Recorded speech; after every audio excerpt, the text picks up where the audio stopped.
Mari jemaat Tuhan yang terkasih, siapkan hati untuk kita masuk dalam kebenaran firman Tuhan. Kita satu dalam doa. Bersyukur, berterima kasih Tuhan atas kesempatan kami pada hari ini, di mana kami kembali dapat menyaksikan video khotbah kebenaran-Mu.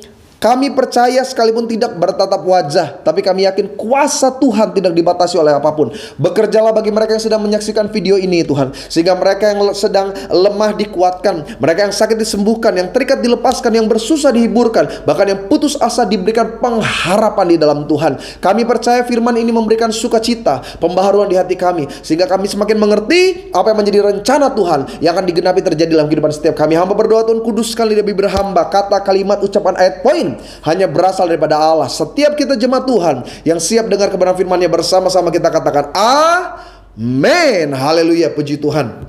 Mari jemaat Tuhan yang terkasih, sama-sama kita mau siapkan Alkitab kita, atau saudara bisa melihat ayat-ayat yang akan muncul di layar ini. Saya akan memulai kebenaran firman Tuhan dari Yosua pasal 14. Yosua pasal 14 ayat yang ke-6 sampai dengan ayat yang ke-13. Yosua pasal 14 ayat 6 sampai dengan ayat 13. Di bawah judul perikop, Kaleb mendapat Hebron. Saya akan baca. Perhatikan, atau saudara juga bisa ikut baca. Ayat yang ke-6 dari Yosua pasal 14. Bani Yehuda datang menghadap Yosua di Gilgal. Pada waktu itu berkatalah Kaleb bin Yefune orang Kenas itu. Jadi kalau saudara belajar secara historikal, suku Yehuda itu pada masa pemerintahan, pada masa Musa dan Yosua itu dipimpin oleh seorang yang namanya Kaleb. Sama-sama bilang sama saya, Kaleb. Dikatakan oleh Kaleb kepada Yosua, engkau tahu firman yang diucapkan Tuhan kepada Musa, abdi Allah itu, tentang aku dan tentang engkau di Kades Barnea. Aku berumur 40 tahun ketika aku disuruh Musa, hamba Tuhan itu, dari Kades Barnea untuk mengintai negeri ini, negeri Kanaan atau tanah perjanjian. Dan aku pulang membawa kabar kepada Musa yang sejujur-jujurnya. Sedang saudara-saudaraku yang bersama-sama pergi ke sana dengan aku membuat tawar hati bangsa itu. Aku tetap mengikut Tuhan Allahku dengan sepenuh hati. Pada waktu itu Musa bersumpah, kata Musa kepada Kaleb, sesungguhnya tanah yang diinjak oleh kakimu itu akan menjadi milik pusakamu dan anak-anakmu sampai selama-lamanya, sebab engkau tetap mengikuti Tuhan Allahku dengan sepenuh hati. Jadi sekarang sesungguhnya Tuhan telah memelihara hidupku seperti yang dijanjikannya. Kini sudah 45 tahun lamanya sejak diucapkan Tuhan firman itu kepada Musa, dan selama itu orang Israel mengembara di padang gurun. Jadi sekarang telah berumur 85 tahun aku hari ini. Pada waktu ini aku masih sama kuat seperti pada waktu aku disuruh Musa. Seperti kekuatanku pada waktu itu, demikianlah kekuatanku sekarang untuk berperang dan untuk keluar masuk. Oleh sebab itu, kata Kaleb kepada Yosua, berikanlah kepadaku pegunungan yang dijanjikan Tuhan pada waktu itu, sebab engkau sendiri mendengar pada waktu itu bahwa di sana ada orang Enak. Jadi orang Enak atau suku Enak adalah mereka yang dengan fisik tubuh yang seperti raksasa. Di sana ada orang Enak dengan kota-kota besar dan berkubu. Mungkin Tuhan menyertai aku sehingga aku menghalau mereka seperti yang difirmankan Tuhan. Lalu Yosua memberkati Kaleb bin Yefune, dan diberikannya lah Hebron kepadanya menjadi milik pusakanya. Pada kesempatan khotbah hari ini saya mau menyampaikan satu tema, yaitu mengalami janji Tuhan. Salah satu kebanggaan kita sebagai orang percaya bukanlah ketika kita mengetahui isi-isi firman Tuhan, tetapi ketika kita mengalami kebenaran firman Tuhan. Saya ulang sekali lagi. Kebanggaan kita itu bukan cuma sekedar pengetahuan, pemahaman, bukan cuma sekedar ya seberapa banyak kisah yang kita mengerti, seberapa banyak janji firman Tuhan yang kita tahu. Tapi yang paling utama adalah ketika engkau mengalaminya sendiri dalam kehidupan kita. Itu kebanggaan kita. Makanya iman kita bisa tetap kokoh, bahkan tidak mudah digoyahkan oleh kondisi seperti apapun, keadaan, masalah. Ketika kita bisa merasakan janji Tuhan. Sampai sini saudara paham gak maksud saya? Contoh sederhana. Ada orang-orang bilang begini, kenapa sih kamu mau tetap iring Yesus? Padahal kan kamu hari ini sedang mengalami masalah. Orang mulai bilang, karena saya percaya.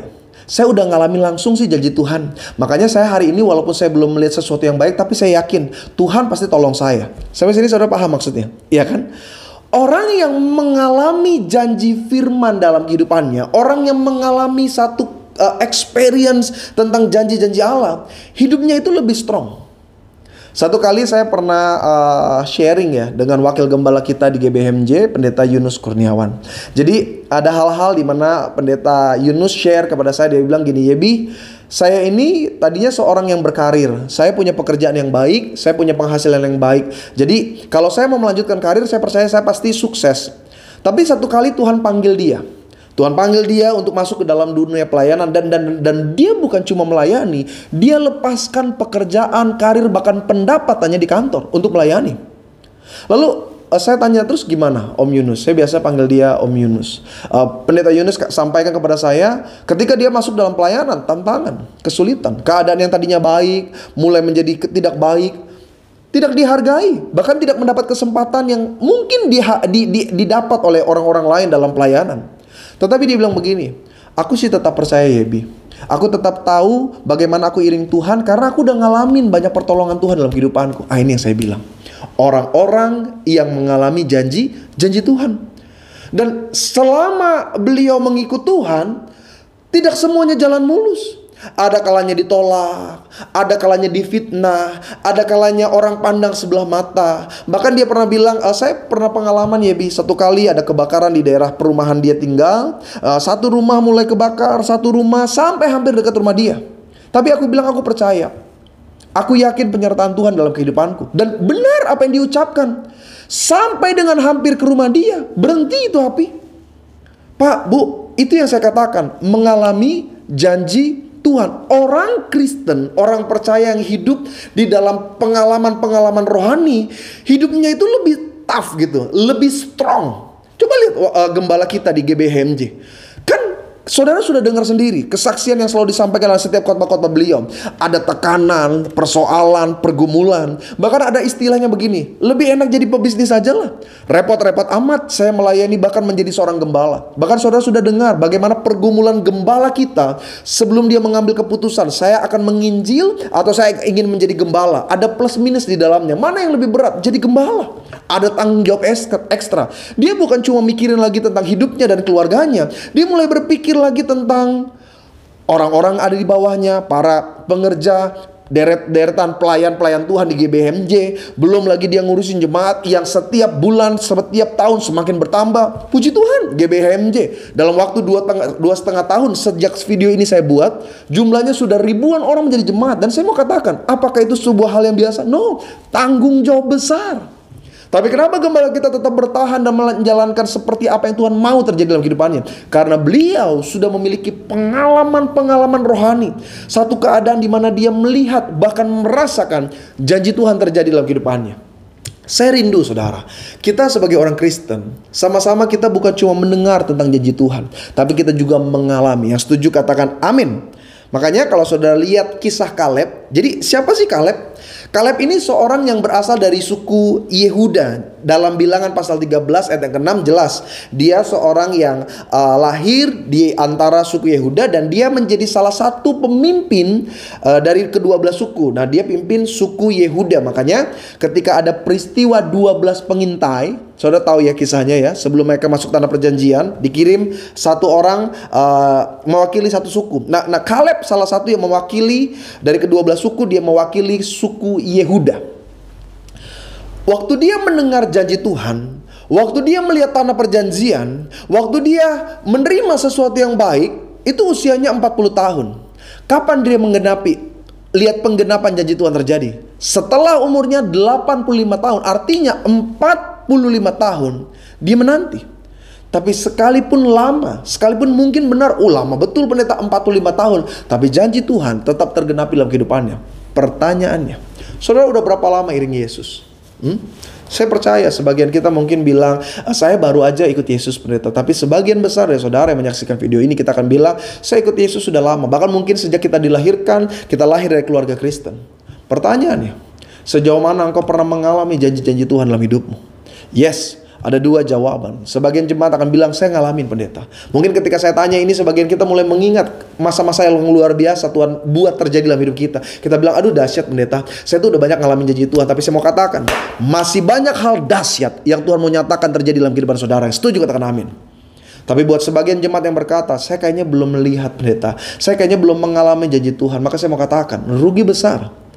Engkau sebagai orang percaya, engkau hukumnya bukan cuma ya kalau bisa, kalau enggak apa-apa. No, hukum kita wajib engkau merasakan satu experience penggenapan janji Tuhan. Karena saya yakin Dia Allah yang berjanji, Dia Allah yang menepati. Karena itu ada beberapa hal yang saya ingin kita lihat dari Kaleb. Kita belajar apa sih membuat kita mengalami janji Tuhan. Karena saya mau di tahun-tahun yang berat, di persoalan hidup yang mungkin pelik, kita melihat satu kepastian di tengah ketidakpastian. Yang pertama, ada 4 poin. Yang pertama saya catat di sini, bagaimana kita mengalami janji Tuhan. Kita belajar dari Kaleb, dia tetap percaya dan tetap memegang janji Tuhan. Ayat yang ke-6, perhatikan, dikatakan begini, engkau tahu firman yang diucapkan Tuhan kepada Musa abdi Allah itu tentang aku dan tentang engkau di Kades Barnea. Selama 45 tahun Kaleb tetap percaya dan memegang janji Tuhan dalam hidupnya.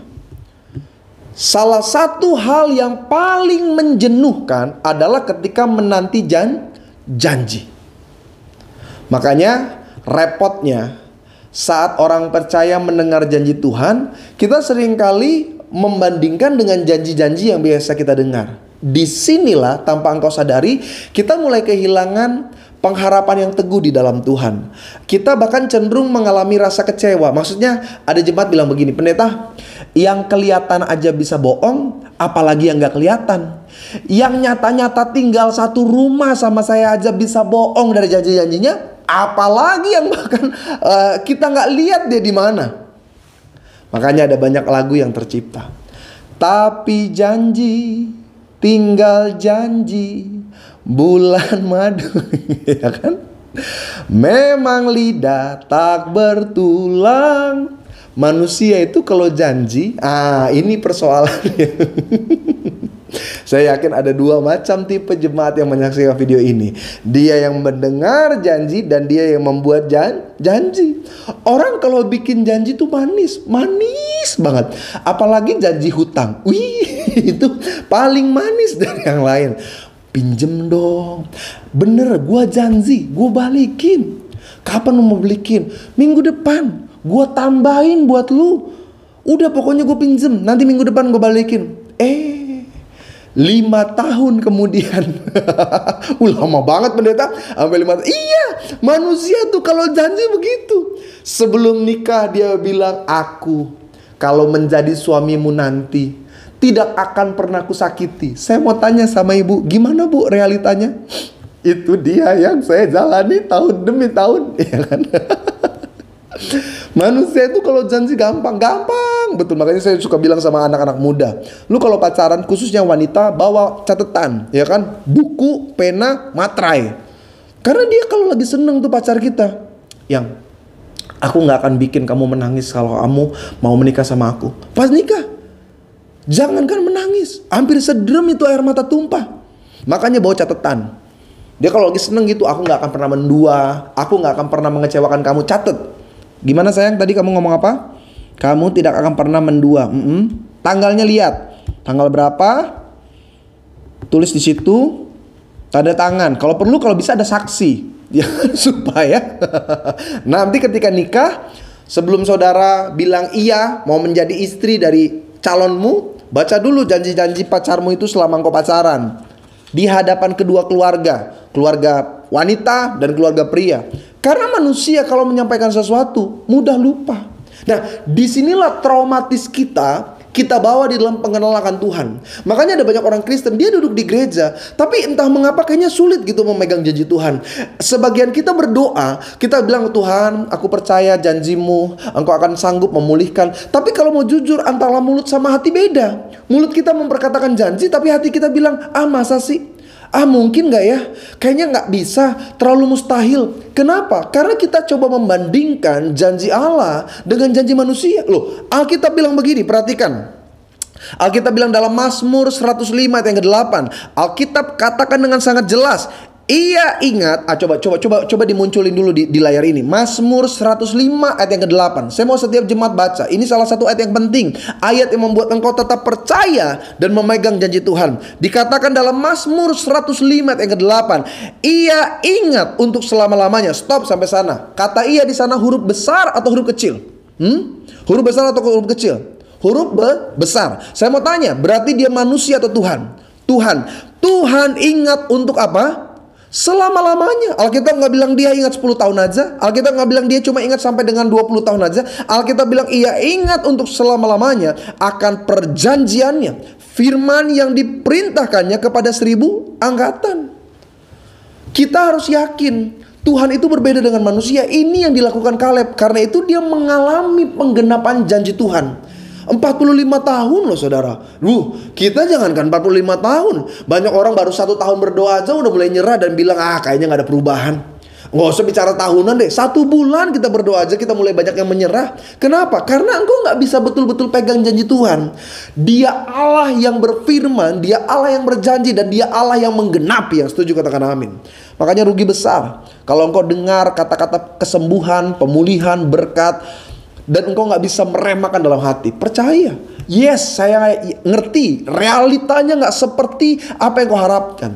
Tapi apa yang mustahil bagi Tuhan, Tuhan sanggup melakukan bahkan apa yang tidak sanggup dilakukan oleh manusia manapun. Yang kedua, bagaimana kita mengalami janji Tuhan? Saya catat di sini, ketika kita memelihara hati dan hidup dalam kesetiaan. Perhatikan pasal 14 ayat yang ke-8. Sedang saudara-saudaraku yang bersama-sama pergi ke sana dengan aku membuat tawar hati bangsa itu, aku tetap mengikut Tuhan Allahku dengan sepenuh hati. Saudara ngerti kan peristiwa kenapa sampai Tuhan mengizinkan umat Israel berjalan 40 tahun di padang gurun sebelum masuk ke tanah perjanjian? Jadi persoalannya itu sederhana. Tuhan bilang begini, kirimkan ke-12 pengintai masuk ke tempat yang sudah kusediakan bagi umatku. 12 pengintai ini pergi. Alkitab catat mereka hanya butuh sekitar waktu 30 sampai 40 hari pengintaian dari berangkat sampai dengan pulang. Tapi persoalannya ketika pulang, 10 orang berkata tempatnya indah, tempat yang bagus, penuh dengan madu, susu, dan itu tempat yang sangat luar biasa buat kita beranak cucu. Tetapi di sana tinggal orang-orang bangsa enak. Bangsa enak tuh bangsa yang tinggi besar seperti raksasa. Mereka katakan tinggal bangsa-bangsa barbar. Bahkan mereka masih makan manusia. Dan siapa kita? Kita cuma mantan budak. Di antara 12 pengintai yang berkata it's impossible, hanya 2 orang yang berkata kita bisa untuk menduduki dan menempati tanah perjanjian. Siapa? Yosua dan Kaleb. Sedangkan 10 orang yang lain membuat tawar hati bangsa itu, sehingga ketika mereka mendengar bahwa tempat itu tempat yang menakutkan, seluruh bangsa yang baru keluar dari Mesir bersungut dan berkata, kita pilih pemimpin lain, kita balik datang kepada Fir'aun untuk meminta maaf, mudah-mudahan dia bisa mengampuni dan kita masih bisa tinggal di Mesir. Tuhan murka. Sampai Tuhan bilang apa? Seluruh angkatan yang ada di tanah padang gurun ini mati, baru aku akan memasukkan keturunan yang lain ke tanah perjanjian. Mereka sampai harus masuk ke dalam sebuah lob, di mana mereka nggak bisa keluar, nggak bisa masuk selama 40 tahun. Persoalan apa? Karena mereka kehilangan iman dan kesetiaan dalam mengiring Tuhan. Tapi tidak dengan Kaleb dan Yosua. Disinilah kenapa Kaleb bisa mengalami janji Tuhan. Saya mau tanya kepada setiap jemaat Tuhan, Pak, Bu, sebenarnya ketika kita jadi Kristen, sejauh mana sih kesetiaan kita dalam menjaga hati dan iman di hadapan Tuhan? Saya mau tanya, apakah engkau ikut Tuhan dengan sepenuh hati saudara? Karena dalam Ibrani pasal yang ke-13 ayat yang ke-17 saya baca, firman Tuhan berkata, taatilah pemimpin-pemimpinmu dan tunduklah kepada mereka, sebab mereka berjaga-jaga atas jiwamu sebagai orang-orang yang harus bertanggung jawab atasnya. Dengan jalan itu mereka melakukannya dengan gembira, bukan dengan keluh kesah, sebab hal itu tidak akan membawa keuntungan bagimu.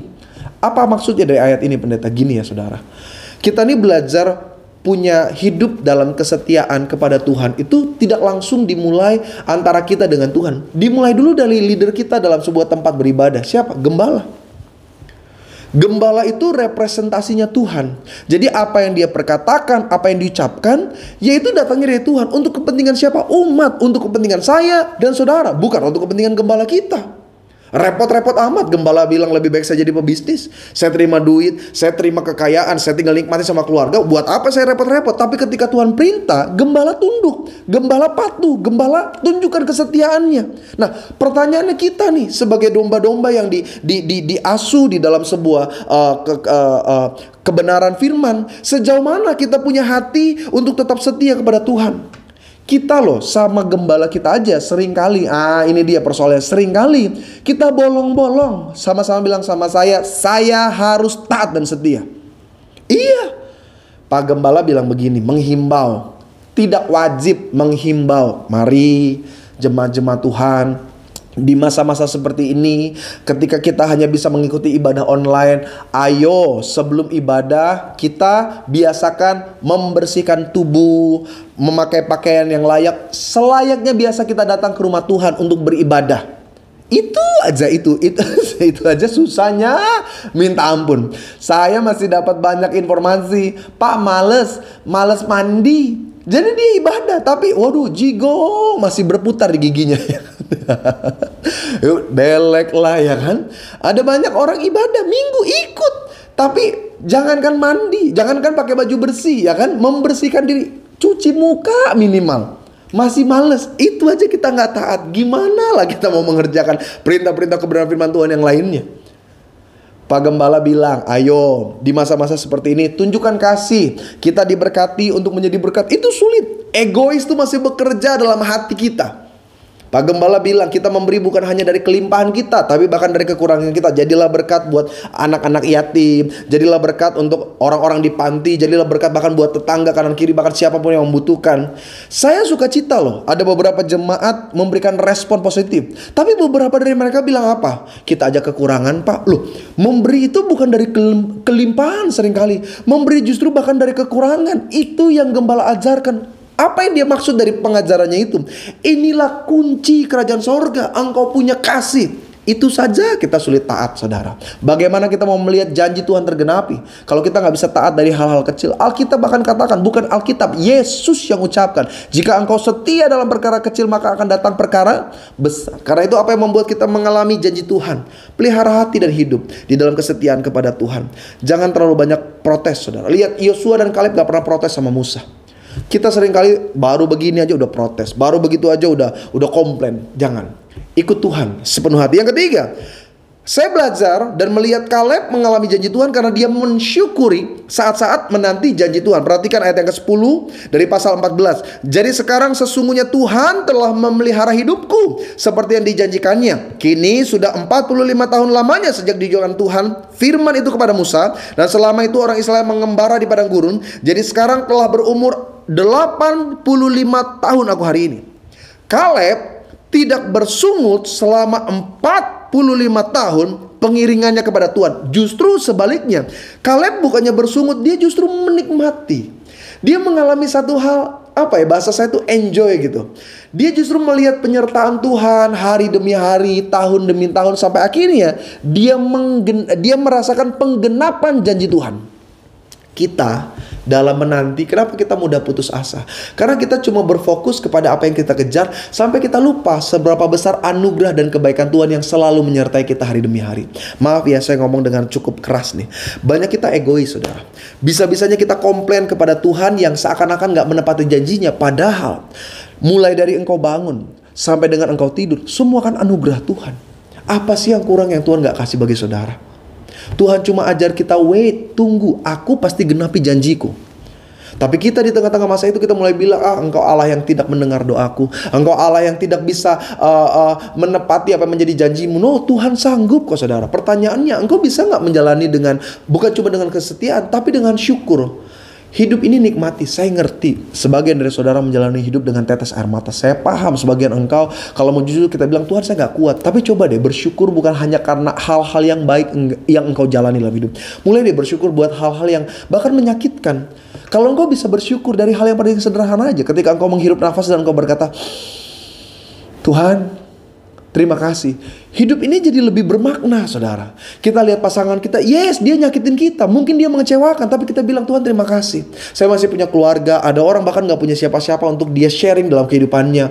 Walaupun mungkin engkau makan gak senikmat milik orang lain, tapi mungkin ketika engkau mengunyah dan engkau berkata, Tuhan, Makasih Tuhan, saya masih bisa ngunyah dengan baik. Bahkan saya masih bisa merasakan berkat-Mu sehingga aku gak kelaparan. Coba deh syukuri. Sekecil apapun engkau bersyukur, engkau akan melihat kehidupan sama seperti Kaleb. Kaleb 45 tahun janji Tuhan gak langsung digenapi. Tapi dia bilang apa? Sesungguhnya Tuhan telah memelihara hidupku. Ini kata-kata orang yang bersyukur. Makanya orang yang bisa menikmati hidup itu sama seperti tulisan dalam Mazmur. Mazmur bilang dalam pasal 90 ayat yang ke-12, ajar kami menghitung hari-hari sehingga kami beroleh hati yang bijaksana. Yang keempat, yang terakhir, apa yang membuat kita dapat mengalami janji Tuhan? Sama seperti Kaleb, dia mengalami janji Tuhan. Yang keempat saya catat, ketika kita tetap semangat. Sama-sama bilang sama saya, semangat. Kasih tahu kanan kirinya kalau nonton bareng-bareng, kamu juga semangat. Bilang lagi sama sebelahnya, kamu juga semangat, ya kan? Kenapa saya katakan poin yang keempat, tetap semangat untuk mengalami janji Tuhan? Perhatikan kalimat dari Kaleb. Pasal 14 ayat yang ke-10. Kaleb bilang, jadi sekarang telah berumur 85 tahun aku hari ini. Pada waktu ini aku masih sama kuat seperti pada waktu aku disuruh Musa. Seperti kekuatanku pada waktu itu, demikianlah kekuatanku sekarang untuk berperang dan untuk keluar masuk. Waktu Kaleb dengar janji Tuhan umurnya 40 tahun. Setelah dia menunggu 45 tahun, umurnya jadi 85 tahun. Soopa Kaleb. Iyo, soopa. Saya yakin ini ayat 11 ini tinggal bagian hiperbolanya aja. Karena saya yakin umur tuh gak bohong saudara, iya kan?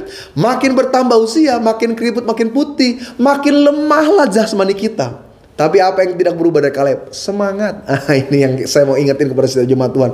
Seberat apapun, atau mungkin selama apapun engkau menanti penggenapan janji Tuhan, semangat.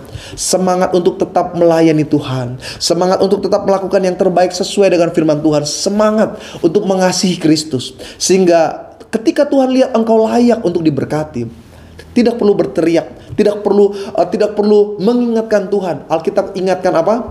Apa yang tidak engkau lihat, apa yang tidak engkau dengar, apa yang tidak timbul dalam hatimu, itu yang Tuhan sediakan. Artinya berkat yang kau terima jauh lebih besar dari apa yang pernah kau pikirkan. Kenapa? Dia Allah yang murah hati. Mari jemaat Tuhan sama-sama hiduplah sesuai dengan firman, supaya kita supaya kita mengalami penggenapan janji-janji Tuhan. Kita satu dalam doa. Terima kasih buat firman-Mu Tuhan. Berkati umat Tuhan. Biar melalui firman ini ada kekuatan, ada pengharapan, ada sukacita.